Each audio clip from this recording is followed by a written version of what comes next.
We've all heard people say things like, I want to be more positive. At first glance, a desire to push away negative thoughts, feelings, and experiences, as we so often do, might seem a natural and effective strategy. But as we're going to see, an aversion to facing up to what feels negative can cause us unexpected suffering. Our aversion response is triggered by our tendency to judge almost everything we experience on the basis of whether we find it pleasant or unpleasant. In their landmark book, Mindfulness-Based Cognitive Therapy for Depression, Zindel v. Siegel et al. Suggests we unconsciously respond to the world in one of three ways. Firstly, when we find an experience or situation uninteresting, we usually react with boredom.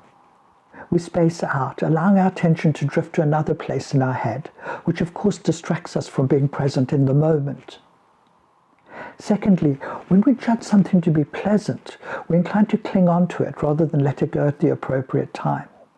Sometimes this automatic reaction might cause us to be attached to a particular outcome or idea, which can result in us hankering for things to be other than as they are.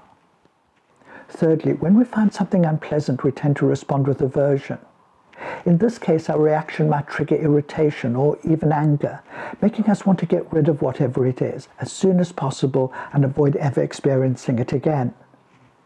Each of these reactions can cause us emotional difficulty, but arguably the most problematic of the three is aversion. So let's take a moment to look at the implications of pushing away unpleasant experiences. For a start, it can be a real eye-opener to become aware of, for example, the extent to which we automatically try to avoid painful and challenging thoughts and feelings. But of course, it's inevitable that each of us experience unpleasant mental events at times. So how might this aversion response play out in a person's life? One approach that might unconsciously kick in is that of denial or distraction. Obviously, pushing our experience away also prevents us from experiencing life in the moment. And at its worst, this approach can support distracting habits that don't do us much good in the long run. These might take the form of such things as binge eating, gambling, alcohol or substance abuse, or excessive shopping that we can't afford. Another way we might practice aversion is through rumination, when we repeatedly go over the same things in our head in the hope of finding a solution and of fixing the situation, whatever it might be. But as we'll see, this too can be a flawed strategy. Ruminating might make us feel like we're addressing the problem. However, overthinking can also prevent us from directly sensing the difficulty we wish to avoid. At the heart of rumination is a judgment that goes along the lines of, I don't want to feel this way. Ironically, it is this very not wanting that serves to perpetuate the situation we're trying to escape. In other words, rumination makes us think about unpleasant feelings rather than experience them directly. The trouble with this is that this sort of concept-based thinking usually leads to even more highly charged emotions that add further negative thoughts to the mix. So we become even more deeply preoccupied with our experience. In time, these preoccupations we have with trying to work things through on the one hand, and with instinctively wanting to push away what is unpleasant on the other, can become fused. When this happens, we find it increasingly hard to separate the raw feelings we have from the judgments we have about them.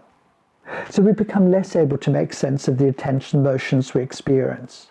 We feel as though the mind has been hijacked and there might be something fundamentally wrong with us as a person. Despite these feelings, or perhaps because of them, we can feel compelled to redouble our efforts to fix a situation. We don't like what we're experiencing, so we ruminate even more. Can you see how unchecked aversion can inadvertently cause us to spiral into debilitating states of anxiety or depression? In contrast, a mindfulness approach provides a way for our feelings of regret and disappointment to just be with us in the present moment. This is the opposite to substituting positive thoughts and feelings for negative ones. You might remember that our definition of mindfulness will have us notice what is happening in the present moment, on purpose and without judgment. The instruction here is to accept both positive and negative experiences with equanimity. After all, they are both to be expected, as each is just part of life's experiential repertoire. Mindfulness also implies a certain lightness of touch. There's enormous freedom from staying present in the face of aversion, but of course, doing so might not always come naturally. So being mindful can require some training, which is why we talk about adopting a mindfulness practice.